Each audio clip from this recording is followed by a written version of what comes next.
Meus queridos irmãos, vamos abrir as nossas Bíblias no livro de Josué, no capítulo 6.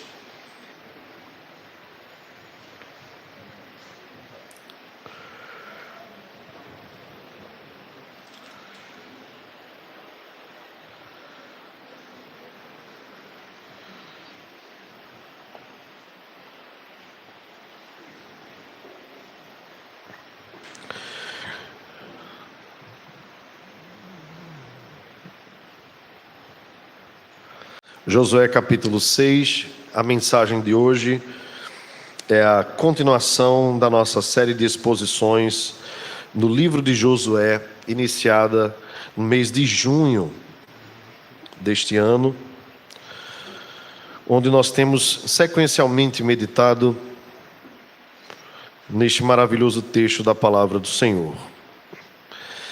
Quero reforçar junto aos irmãos e aqueles que nos ouvem que esta série está disponível no YouTube da nossa igreja, na playlist você pode encontrar, e também aos poucos os nossos irmãos estão nos ajudando a colocarmos em dia também nos aplicativos de podcast. Então você pode nos procurar no Spotify, no Deezer, entre outros aplicativos deste mesmo estilo.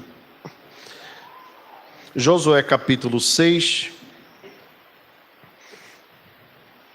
diz assim a palavra do Senhor: Ora, Jericó estava rigorosamente fechada por causa dos filhos de Israel. Ninguém saía nem entrava. Então disse o Senhor a Josué: Olha, entreguei na tua mão Jericó, o seu rei e os seus valentes.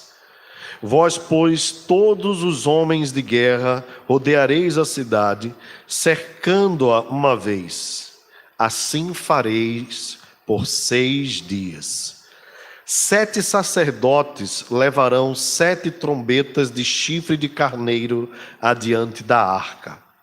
No 7º dia, rodeareis a cidade 7 vezes, e os sacerdotes tocarão as trombetas.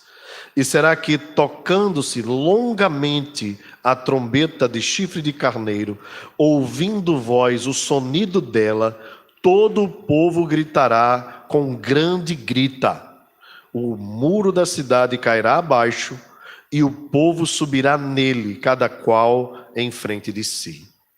Então Josué, filho de Num, chamou os sacerdotes e disse-lhes: Levai a arca da aliança. E 7 sacerdotes levem 7 trombetas de chifre de carneiro adiante da arca do Senhor. E disse ao povo: Passai e rodeai a cidade. E quem estiver armado, passe adiante da arca do Senhor. Assim foi que, como Josué dissera ao povo, os 7 sacerdotes, com as 7 trombetas de chifre de carneiro diante do Senhor, passaram e tocaram as trombetas, e a arca da aliança do Senhor os seguia.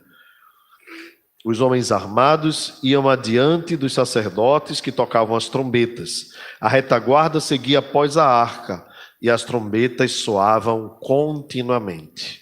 Porém, ao povo ordenara Josué, dizendo: Não gritareis, nem farei ouvir a vossa voz, nem sairá palavra alguma da vossa boca, até ao dia em que eu vos diga: gritai, então gritareis. Assim, a arca do Senhor rodeou a cidade, contornando-a uma vez. Entraram no arraial e ali pernoitaram. Levantando-se Josué de madrugada, os sacerdotes levaram de novo a arca do Senhor. Os 7 sacerdotes que levavam as 7 trombetas de chifre de carneiro diante da arca do Senhor iam tocando continuamente. Homens armados iam adiante deles, e a retaguarda seguia após a arca do Senhor, enquanto as trombetas soavam continuamente. No 2º dia, rodearam outra vez a cidade e tornaram para o arraial, e assim fizeram por 6 dias. No 7º dia, madrugaram ao subir da alva, e da mesma sorte rodearam a cidade 7 vezes. Somente naquele dia rodearam a cidade 7 vezes. E assim sucedeu que na 7ª vez, quando os sacerdotes tocaram as trombetas, disse Josué ao povo: gritai, porque o Senhor vos entregou a cidade. Porém, a cidade será condenada, ela e tudo quanto nela houver. Somente viverá Raabe, a prostituta, e todos os que estiverem com ela em casa, porquanto escondeu os mensageiros que enviamos. Então somente guardai-vos das vossas coisas condenadas, para que, tendo-as vos condenado, não as tomeis, e assim torneis maldito o arraial de Israel e o confundais. Porém, toda prata e ouro e utensílios de bronze e de ferro são consagrados ao Senhor, irão para o seu tesouro. Gritou, pois, o povo, e os sacerdotes tocaram as trombetas. Tendo ouvido o povo o sonido da trombeta, e levantando-se grande grito, ruíram as muralhas, e o povo subiu à cidade, cada qual em frente de si, e a tomaram. Tudo quanto na cidade havia, destruíram totalmente a fio de espada. Tanto homens como mulheres, tanto meninos como velhos, também bois, ovelhas e jumentos. Vamos ficar até aqui na leitura, irmãos. Baixemos as nossas frontes e vamos, mais uma vez, nos elevar à presença de Deus em oração. Nosso Deus e Pai, que gratidão há no nosso coração pelo fato de termos o privilégio de meditarmos na Tua Palavra. Obrigado por esse local que nos recebe. Obrigado, Senhor, por cada irmão e irmã. Te louvamos, Deus, pela paz que temos para podermos expor a Tua Palavra publicamente, com as portas e janelas abertas. Sabemos, Deus, que há irmãos nossos que não têm este privilégio. Te pedimos em especial pelos irmãos na Nicarágua, Pai, cujo governo ditatorial de Daniel Ortega tem impedido cristãos de entrarem em suas igrejas. Ó Deus, e tantas missões têm sido expulsas daquele país por não se dobrarem ao que aquele governo diz. Assim, Senhor, como em muitos outros países, nós temos visto irmãos sofrendo pela causa de Cristo. Tem misericórdia da vida deles, mas também tem misericórdia de nós, Senhor, que não estando perseguidos, às vezes, Senhor, somos demorados a vir à Tua casa. Às vezes, qualquer motivo nos tira do dia do Senhor, da observância e guarda deste santo e solene encontro. Cuida de nós, Senhor. Cuida do nosso coração. E que este privilégio que temos aqui no Brasil nos nossos dias possa se prolongar até o dia final, onde Cristo Jesus virá buscar a sua igreja. Ó Deus, e se nós não tivermos, dá-nos um coração devotado a Ti, de tal forma que nós obedeçamos mais ao Senhor do que aos homens. É o que nós te pedimos, em nome de Jesus. Amém. Amém. Meus irmãos, hoje nós vamos falar sobre o cerco de Jericó, a destruição da primeira cidade, talvez uma das mais importantes na região da Mesopotâmia daquele período. Haviam muitos povos naquela região, mas Deus havia dado a posse da terra a Abraão. Deus havia prometido na antiguidade, dizendo a ele que ele deveria sair da terra em que ele estava e da sua parentela e ir para uma terra que Deus mostraria a ele. Terra que manda leite e mel. E de fato, quando os israelitas entraram naquele local, encontraram já o fruto da terra e já desfrutaram dele, de tal forma que Deus fez cessar o maná, porque o povo já tinha alimento para se alimentar. Irmãos, esse momento, ele é tão importante para a história de Israel e nós precisamos observá-lo com todo cuidado. Por isso, talvez hoje a gente não consiga meditar em todo o texto, visto que é um texto grande e traz detalhes que devem ser por nós observados para a nossa edificação. Mas tentando trazer um pouco da história para nos contextualizar, principalmente aqueles que estão nos acompanhando hoje e não tiveram a oportunidade de acompanhar os outros dias, o povo de Israel tinha passado a pé enxuto pelo Rio Jordão. Foi uma das bênçãos que Deus concedeu a Josué, assim como havia feito também com Moisés, o qual passou pelo Mar Vermelho a pé enxuto. A Arca da Aliança ia na frente, um memorial com 12 pedras, simbolizando cada tribo de Israel, foi construído naquele local, para que fosse como memorial para aquela geração, para a geração futura, os filhos, mas também para que os povos da terra temessem ao Senhor. Quando olhassem aquele memorial, 12 pedras, uma em cima da outra, eles soubessem que o Senhor havia passado por ali e preservado o seu povo, passando a pé enxuto naquele local. Depois que o povo passa a pé enxuto, nós temos aqui dois eventos. Um evento importante, talvez um dos mais importantes do livro, embora esteja apenas em 2 versos, né, no capítulo 5, os versos 13 e 15. Mas o próprio Senhor aparece a Josué. E nós não temos nenhuma dúvida de que aqui é o próprio Deus. Falamos sobre isso na semana passada, mas vale a pena lembrar que Josué, quando está diante daquele homem, depois de reconhecer quem ele era, ele se prostra com o rosto em terra e adora aquele homem, porque era o próprio Deus, e o próprio Deus, sendo Deus, não rejeita a adoração que lhe estava sendo dada. Portanto, naquele momento ali, Josué tem um encontro maravilhoso com o Senhor. E certamente o Senhor, além de consolá-lo, né, encorajá-lo naquele momento, o texto nos diz que Josué estava sozinho, possivelmente uma meditação, né? Talvez um momento de oração ou um pensamento sobre estratégias. O mais importante que Josué vai perceber é que de tudo que ele mais precisava para ser vitorioso era da presença de Deus com ele. E ali há uma palavra do próprio Deus que é emblemática para Josué, visto que aconteceu a mesma coisa com Moisés. O Senhor diz para ele, através daquele capitão, né, do exército do Senhor: tira a sandália dos teus pés, porque o lugar em que estás é terra santa. Deus fez isso com Moisés, quando chamou ele lá em Padã Arã, e fez com que uma sarça ardesse em fogo sem se consumir. Deus então disse a Moisés: Moisés, tira a sandália dos teus pés, porque o lugar em que estás é a terra santa. Observem, irmãos, não existem lugares santos. O que fazia daquele lugar santo era a presença de Deus. Padã Arã nunca foi um lugar tão importante assim, e nem também esse local em que Josué estava.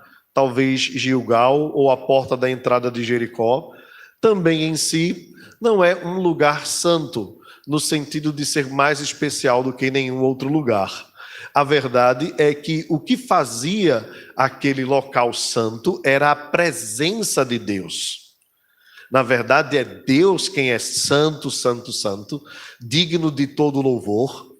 E diante da presença dele, nós precisamos reconhecer que somos pó. Talvez é nesse sentido a ideia de tirar as sandálias dos pés, para que o homem, sendo ligado novamente ao pó, reconhecesse a sua natureza. E diante de uma aparição miraculosa, no caso com Moisés a sarça, e de Josué, o capitão do exército do Senhor, pudesse então ter aquela questão que é tão importante na história e na teologia cristã. Deus é santo, santo, santo, e nós somos pecadores. E ele não pode ser visto por nós sem que nós morramos diante da sua presença. Essa foi a sensação que esses homens tiveram na presença do Senhor: temor.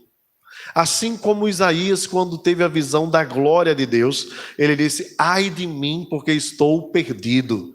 Sou homem de lábios impuros, habito no meio de um povo de impuros lábios, e os meus olhos viram ao Senhor. Isaías só conseguiu levantar e continuar a sua jornada quando o anjo foi lá e tocou em seus lábios, purificando a vida do profeta. Então ele disse: eis-me aqui, Senhor, envia-me a mim. Mas sem a ação de Deus, da sua misericórdia, nós não somos por nós mesmos capazes de estar na presença de Deus e permanecermos vivos, porque pelos nossos pecados seríamos consumidos.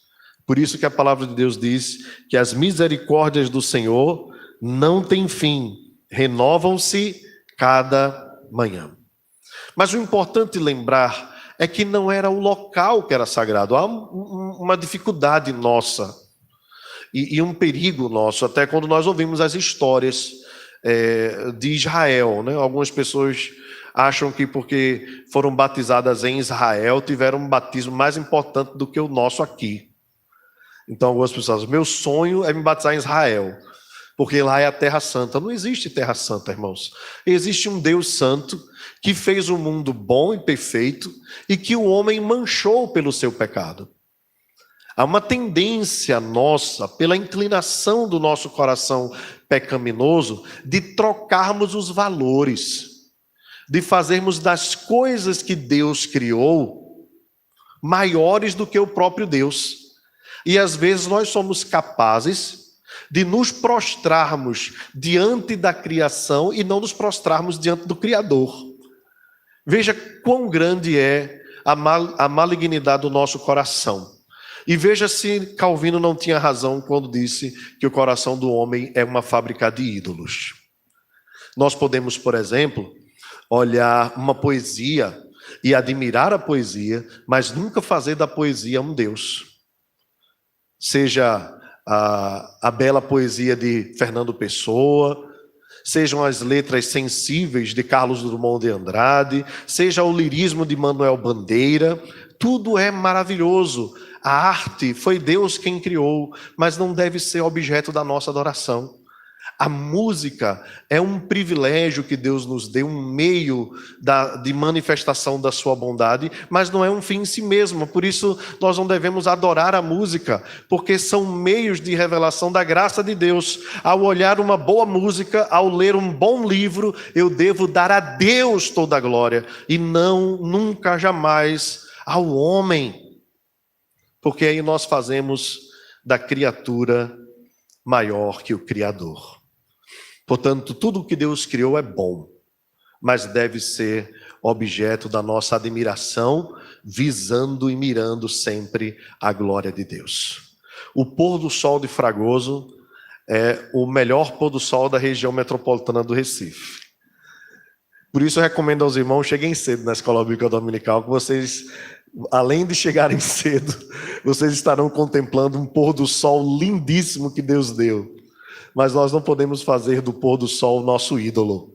Nós devemos lembrar, como diz a canção: olha o sol quando despontando vem, com a sua luz aquecendo o dia, mas o seu brilho não tem o fulgor da glória do meu Senhor. Então a glória é sempre de Deus, o louvor é sempre de Deus.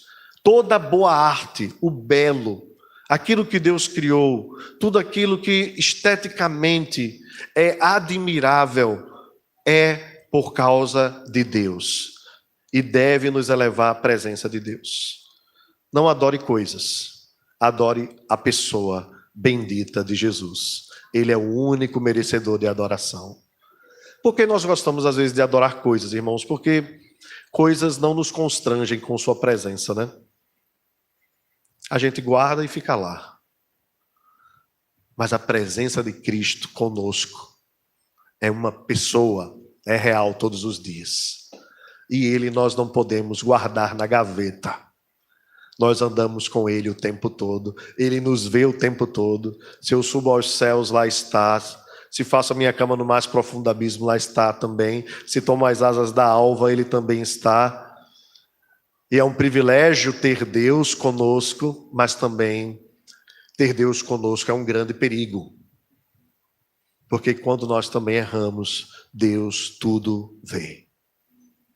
Por isso o salmista Davi no Salmo 139 diz: sonda-me, ó Deus, conhece o meu coração, prova-me, conhece os meus pensamentos. Vê se há em mim algum caminho mau e guia-me pelo caminho eterno. Aquela aparição miraculosa deveria servir para Josué não adorar a terra em que ele havia pisado, mas para que Josué olhasse e visse: o Senhor está comigo. E diante dos desafios da vida, Deus faz questão de aparecer, Deus faz questão de mostrar o quanto Ele está conosco. Observe então o texto, capítulo 6, depois dessa introdução, um tanto quanto longa, mais importante para a compreensão do texto. Observe então, irmãos, o relato que nós temos anterior é que o povo de Jericó estava com a alma desmaiada de medo, morrendo de medo, quando nós costumamos a dizer aqui. No verso 1, o texto nos diz: Jericó estava rigorosamente fechada por causa dos filhos de Israel. Ninguém saía, ninguém entrava. Então aqui tinha a ver com o cerco de Israel, mas também havia já o anúncio: Deus está vindo. E o povo sabia. Ela era uma cidade fortificada. As muralhas de Jericó, acreditam os historiadores, eram tão largas que era possível passar 7 carroças uma ao lado da outra.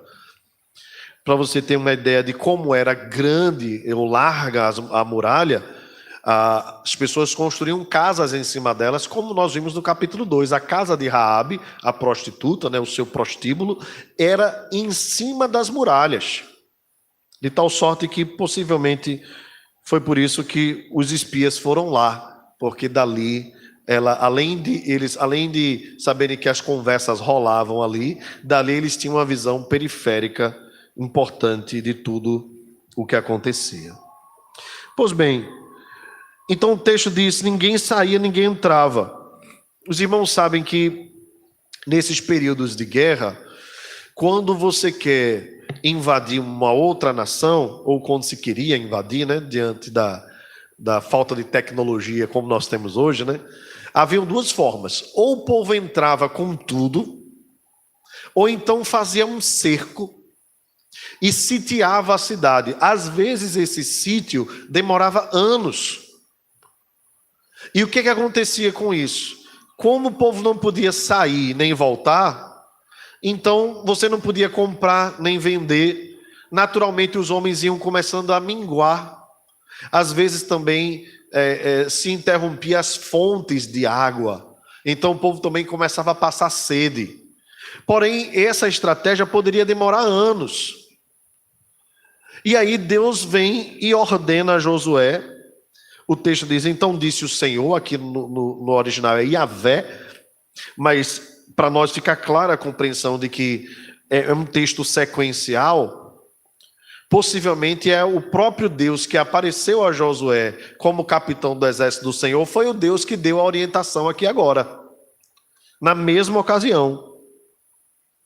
Então, é Deus quem dá a Josué as estratégias. E observe que no verso 2 ele diz assim: olha, entreguei na tua mão Jericó, o seu rei e os seus valentes. Vejam, irmãos, que palavra.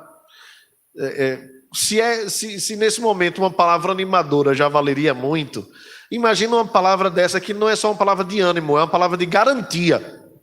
É Deus dizendo assim: Josué, vai porque já é teu. Já está garantido. Porém, Deus faz uma estratégia esquisita. Observe o verso 3.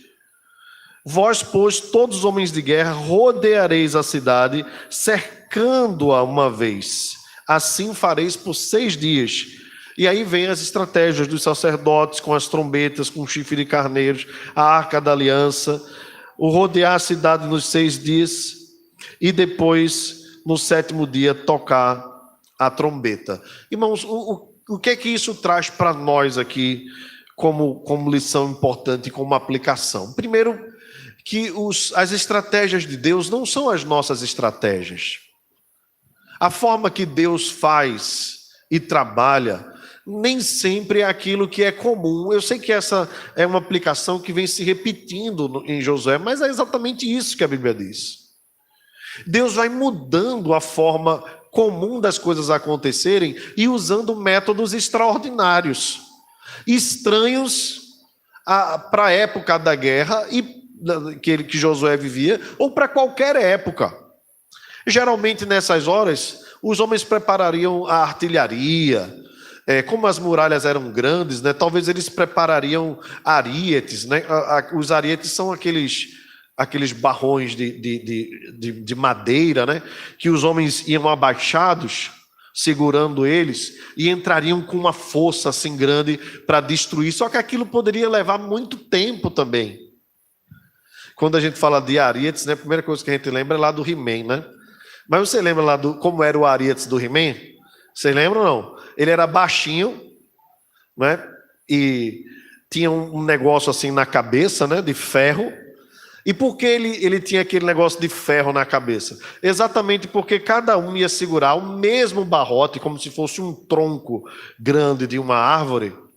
Cada um ia segurar de um lado, um atrás do outro, e eles iriam baixar a cabeça, e quanto mais eles ferissem a muralha, possivelmente suas cabeças poderiam ser machucadas, né?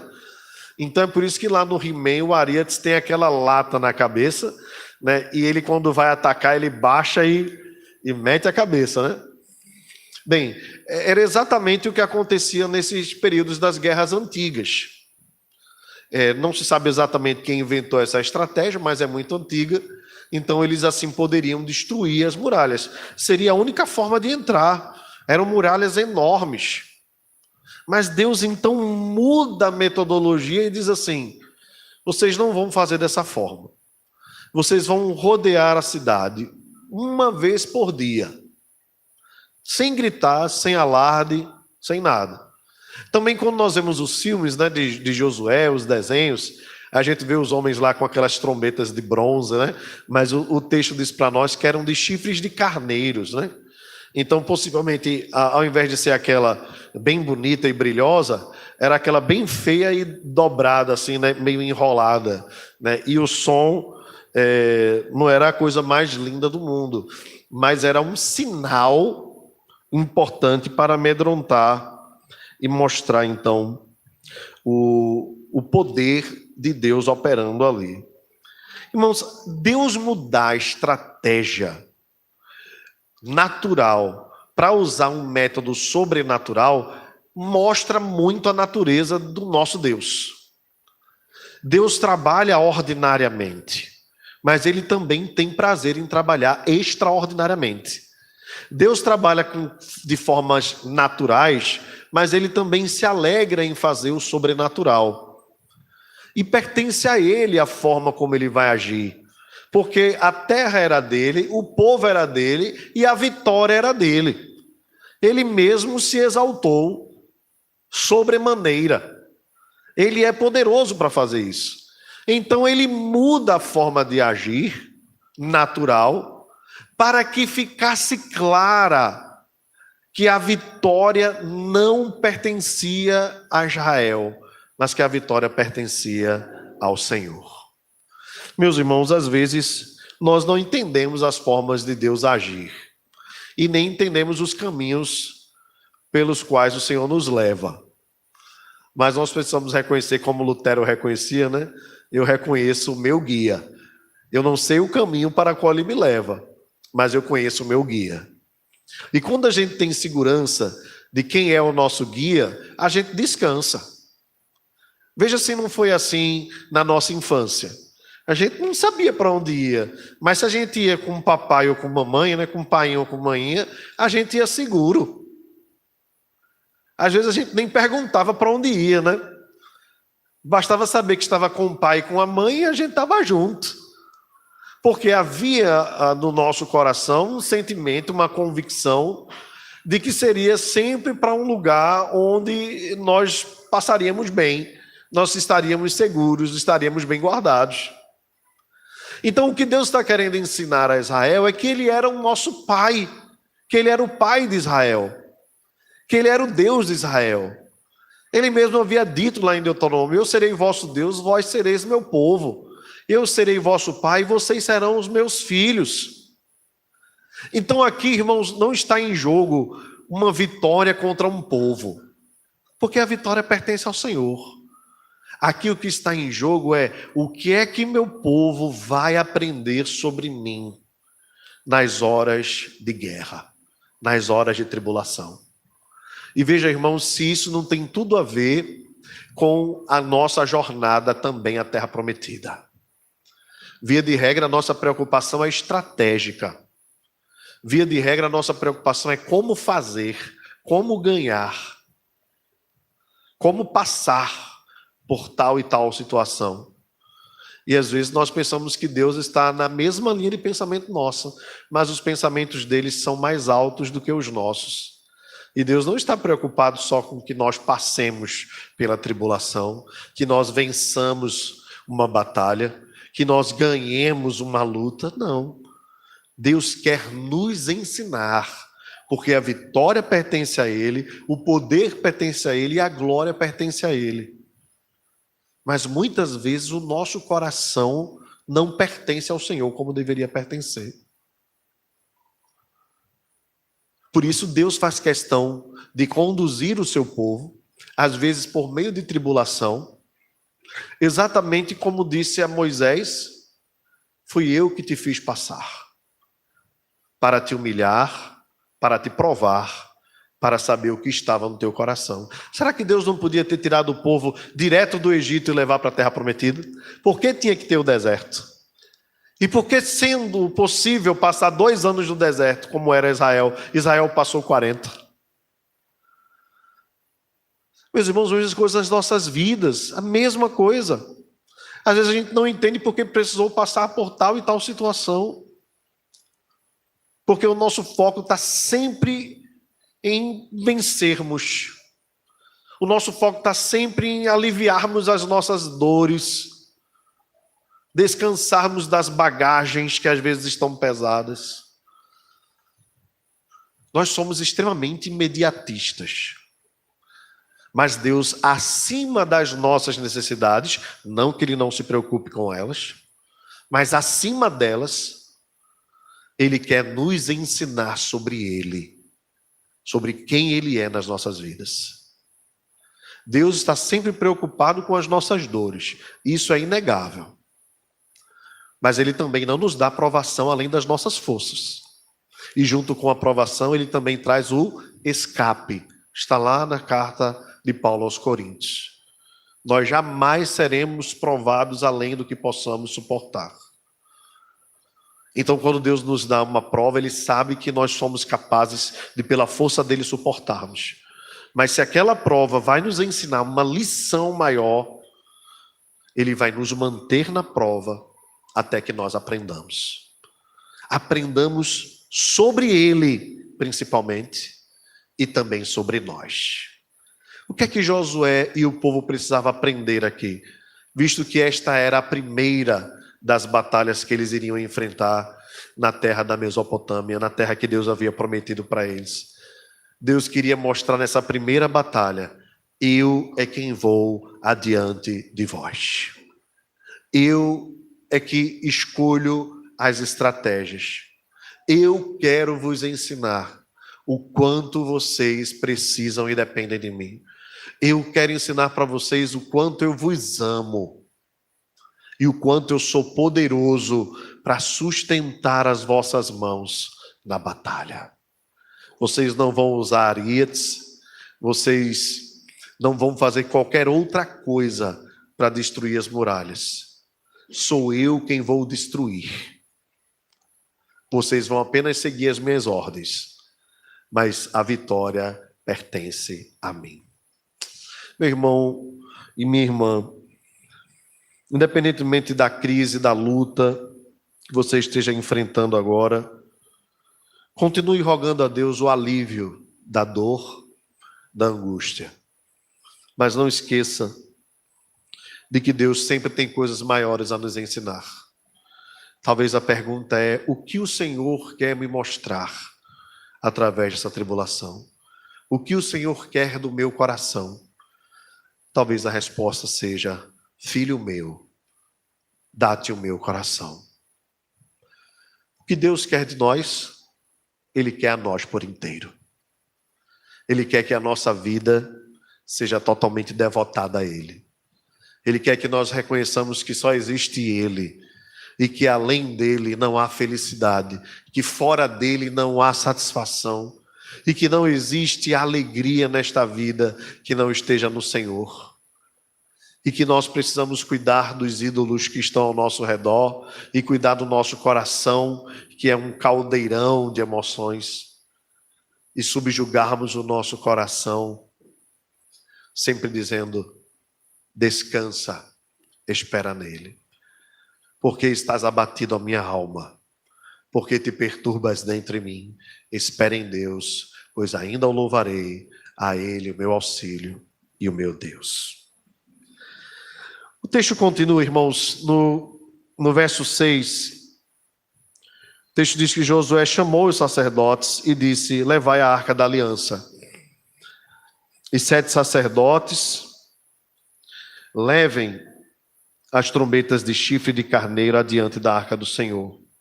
E disse ao povo: passai e rodeai a cidade, e quem estiver armado, passe adiante da arca do Senhor. Eu queria trazer uma última aplicação para esta noite. Semana que vem nós, se Deus permitir, continuaremos. É sobre a obediência de Josué. A obediência de Josué nos constrange e nos humilha. Josué precisava reconhecer que ele não era o líder. Embora fosse estabelecido o general, havia um que era maior do que ele. Havia alguém que deveria ser obedecido acima mesmo de Josué. Ele tinha um exército consigo. Ele tinha um povo para dar conta. Ele tinha sacerdotes, levitas. Havia muita coisa sobre a responsabilidade de Josué.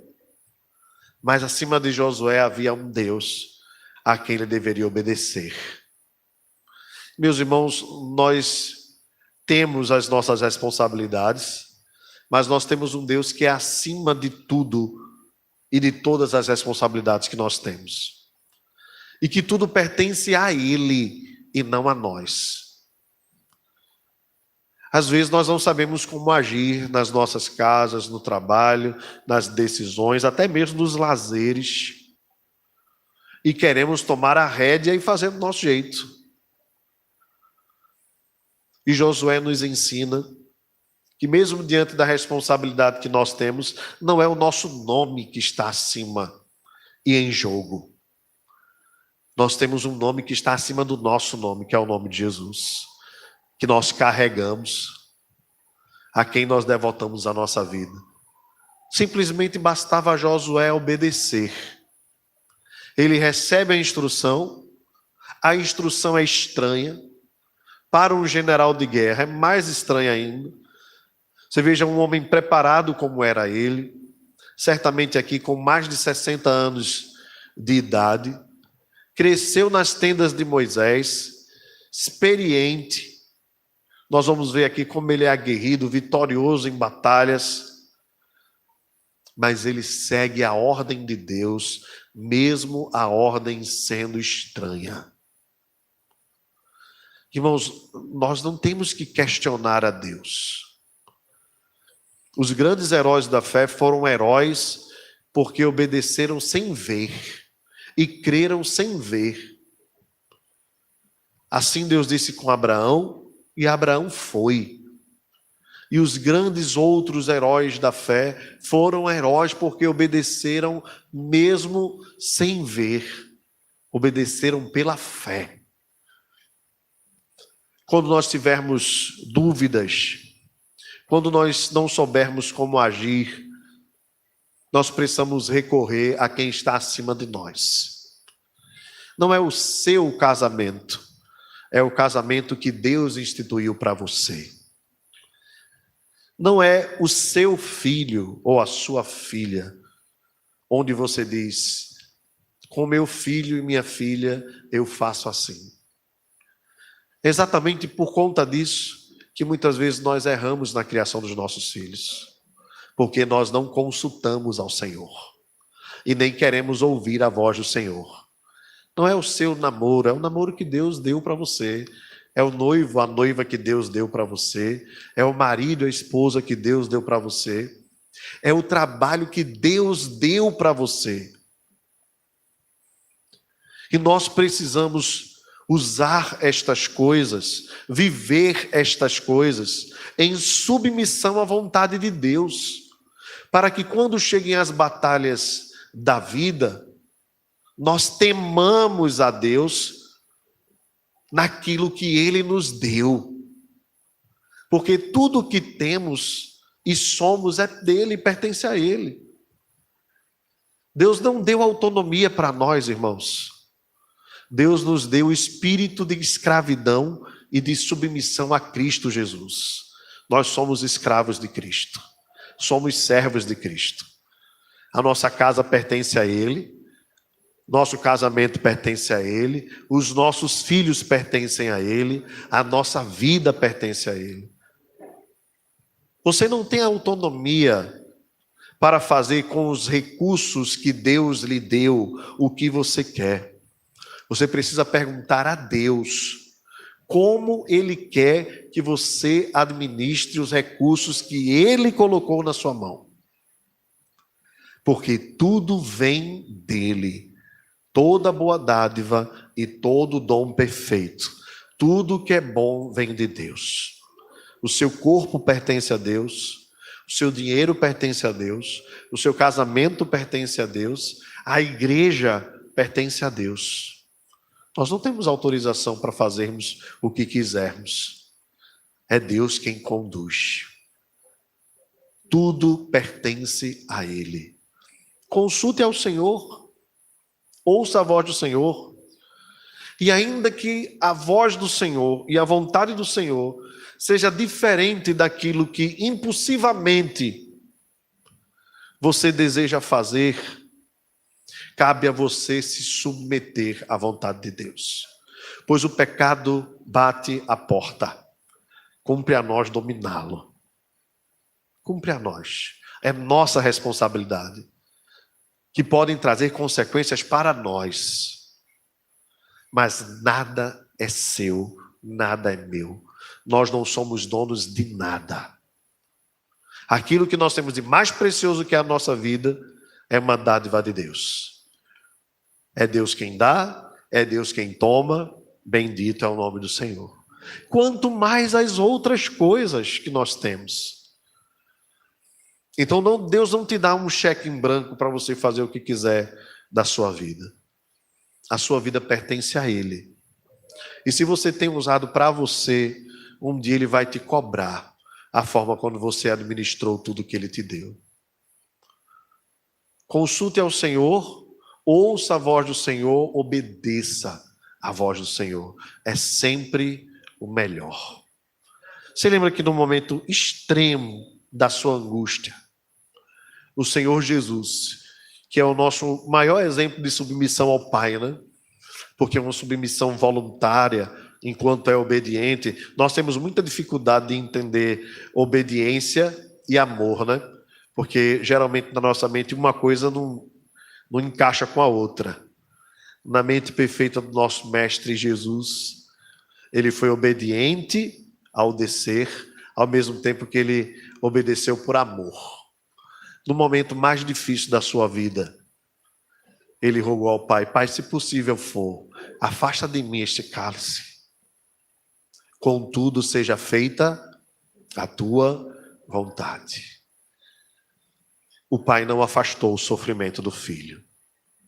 Ele precisou passar.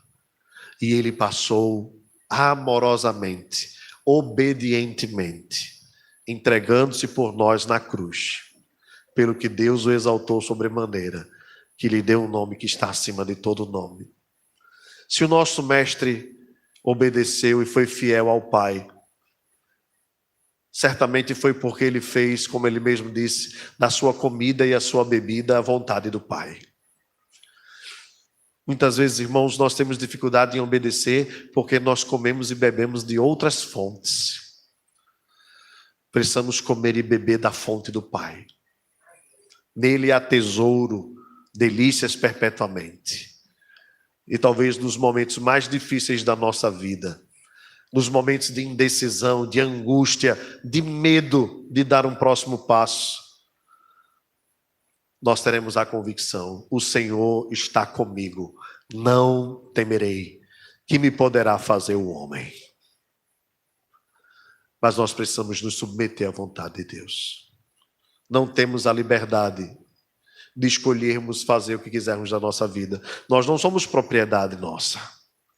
A Bíblia diz que nós somos comprados por preço. A Bíblia nos diz que nós somos povo adquirido, propriedade exclusiva de Deus. Ou a sua vida é de Deus ou é do diabo. Não existe meio termo. Não existe em cima do muro. O muro é do diabo. Ou você vive para Deus ou você vive para o diabo. Ou você vive para as trevas ou você vive para a luz. Procure saber a quem você tem obedecido. Para quem você tem vivido. Que estilo de vida você tem procurado viver? Se os seus lábios glorificam a Deus, se os seus olhos glorificam a Deus, se os seus lazeres glorificam a Deus, é possível viver uma vida feliz, desfrutando de tudo na presença de Deus? É, claro que é. Mas quão teimosos nós somos. Qualquer coisa nos afasta da presença de Deus. Que nós submetamos a Deus as nossas vidas. Nele há tesouros. E as mãos do Senhor não estão encolhidas para que não possa nos abençoar, nem os seus ouvidos surdos para que não possa ouvir. Mas são os nossos pecados que fazem separação entre nós e o nosso Deus. Eu ia encerrar, irmãos, mas está chovendo, a gente não vai para canto nenhum, né? Então, brincadeira. Vamos ficar de pé, irmãos. Já parou de chover. Algum irmão orou com fé, Senhor. Mas eu queria, antes da gente encerrar, cantar uma canção com os irmãos em Lá maior, João. Nós pudéssemos cantar agora juntos. Eu queria ter mais que uma voz. Essa canção no refrão diz: meu Deus, meu Senhor, minha vida é para o teu louvor. Eu já estou sem voz, mas vocês vão poder me ajudar a nós cantarmos juntos. Vamos cantar? Eu queria ter. Eu queria ter mais que uma voz, mais que um amor e uma vida pra te obedecer, pois tu és muito mais que eu possa ter em meu ser. Tu és o autor? Tu és o autor, aquele que pintou com perfeição a vida. Tu és o Senhor, aquele que me amou e és o meu Deus, meu Senhor. Minha vida é para o teu louvor, meu Deus, meu Senhor. Minha vida é para o teu louvor. Ó Senhor, se não for assim, não tem sentido, não tem razão de ser. Viver para nós mesmos é vivermos para as trevas. Vivermos para nós mesmos é querermos depois de desfrutar da terra que mana leite e mel, sentimos saudades das cebolas e dos melões do Egito. Ó Senhor, nós não queremos regressar à escravidão. Por isso, Senhor, arranca de nós tudo aquilo que nos afasta da Tua presença. Repreende em nosso coração, Senhor, tudo aquilo que quer nos voltar a vivermos como escravos depois de sermos livres. Ó Senhor, também ajuda-nos a não usarmos da nossa liberdade para darmos lugar à carne. Pelo contrário, que a nossa vida seja vivida inteiramente para Ti. Que possamos desfrutar das bênçãos, das benesses, das alegrias que são fruto da Tua bondade para nós neste mundo, mas nunca fazermos delas objeto da nossa adoração e da nossa plena satisfação. Ó Deus, a satisfação plena está em Ti. Só no Senhor. Só o Senhor satisfaz as nossas vidas. Cuida de nós, Senhor. Obrigado pelo alerta que Tu nos trouxeste nesta noite. Que nós possamos estar alertas, cada um de nós, cuidando da própria vida, cuidando também uns dos outros, para que mutuamente nos ajudemos enquanto estivermos na caminhada até a terra prometida. E que a graça do Senhor Jesus, o amor de Deus, o Pai, e a comunhão do Espírito Santo seja sobre nós, agora e para todo sempre. Amém. Amém. Amém.